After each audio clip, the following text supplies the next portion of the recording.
Hello, my name is Lindsay Douglas, and in the following presentation, I will be introducing you to the flapper scene of the 1920s. I will walk you through what jazz is, discuss the gender roles of the time, and wrap up by identifying the traits of a flapper. I hope you enjoy! Jazz is an American-born music genre that features improvisation and is derived from ragtime and blues. Jazz music is created with instruments such as the trumpet, the saxophone, the piano, the drum set, and the guitar. Some famous musicians of the time include Louis Armstrong, King Oliver and his jazz band, and Duke Ellington. Jazz began in New Orleans in the 1880s, but eventually spread to other urban areas such as Chicago and New York by the 1920s, largely due to the invention of mass media routes. This music scene can be characterized by the term the Jazz Age, which was coined by F. Scott Fitzgerald. A very raw essence of the influence of jazz music on morality can be portrayed through books such as The Great Gatsby, which highlight the excess, recklessness, and fast pace of an entire era. Due to the promiscuity that surrounded jazz in its origins, it was often called the devil's music. Jazz music was first played in Storyville, New Orleans, which was also known as the city's red light district.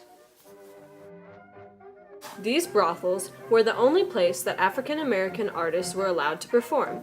Thus, the origin of jazz was closely tied to social standards of sinfulness.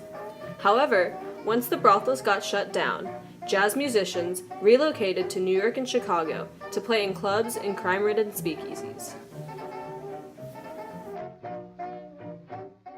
During this time, Prohibition lasted from 1920 to 1933, which created the speakeasy scene.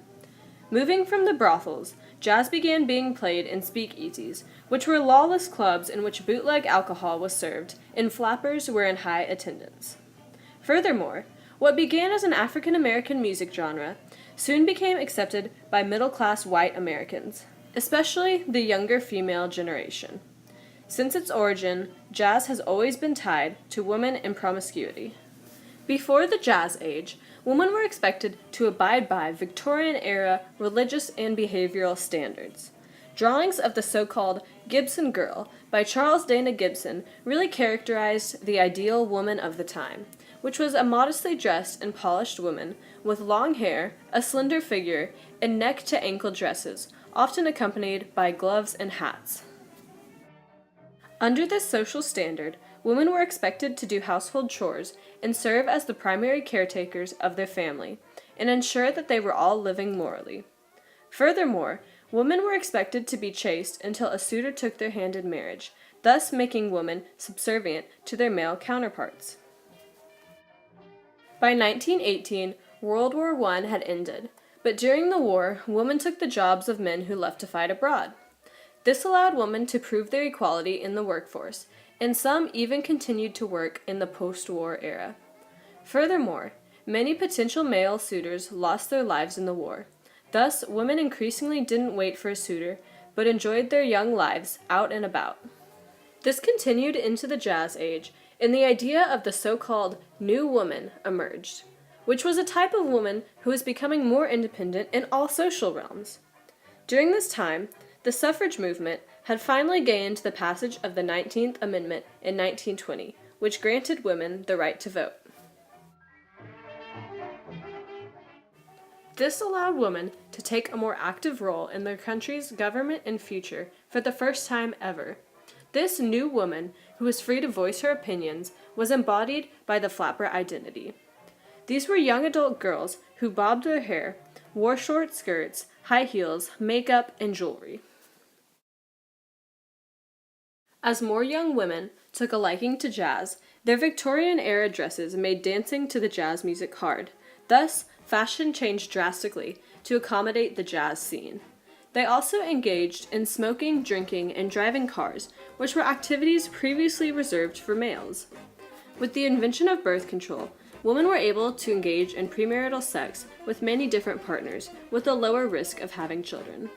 Furthermore, with the invention of items such as the vacuum cleaner and the electric washing machine, women had more leisure time and were defined less by their household duties, such as chores or raising a family, and grew to be more defined by their own personality.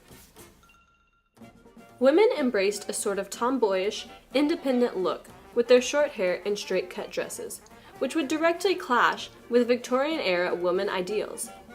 The flappers also often participated in petting parties, where making out occurred and women openly flirted with guys, thus taking some initiative in their relationship destiny for the first time ever. Many of these looser morals embraced by the flappers can be tied to the previous associations of jazz. The debauchery that took place in the red light district trickled down into a lack of conventional morals, but ultimately an increase of freedom of expression for women. In a quote by Susan Ferentinos, flappers prized style over substance, novelty over tradition, and pleasure over virtue. Flappers tended to be northern, urban, single teens of the white middle class. These women had not yet reached adulthood, and were generally college-aged teens seeking expression. Furthermore, flappers were characterized in the mainstream by Hollywood movies such as The Flapper, released in 1920. Thus, with the growth of consumerism, women were able to buy clothes in order to match the flapper ideal seen on the silver screen.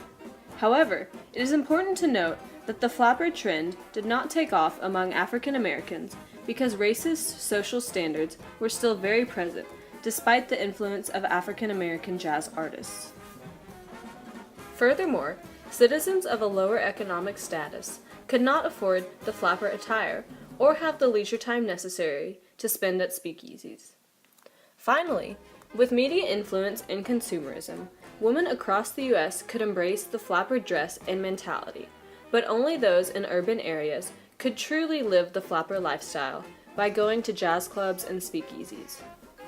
The Charleston closely accompanied jazz and promoted women and men to dance more loosely and closer together on the dance floor, pushing previous physical boundaries.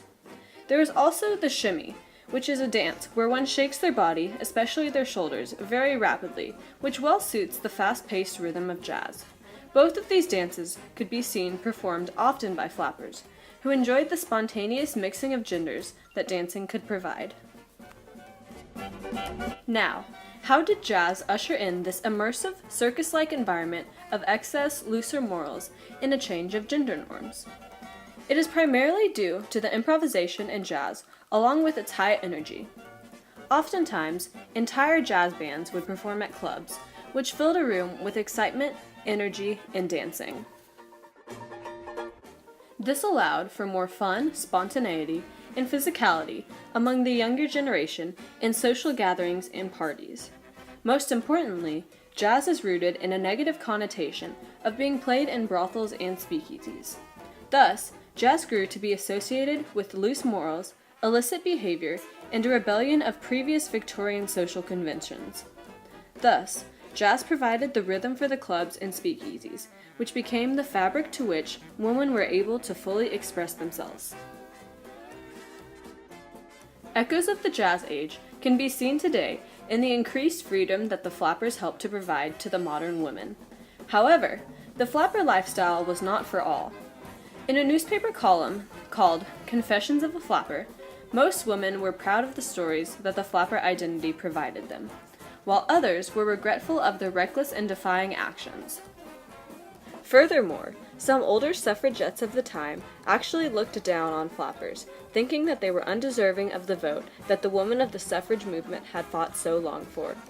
Furthermore, there is still a debate over whether the rise of the flapper was the cause of female progressivism or the result of previous suffragette movements. This controversy signifies that while the contribution of the flappers to economic and political progressivism is less evident, there is no doubt that they achieved social progressivism. This allowed women increased freedom in several realms, from dress to behavior to sexuality.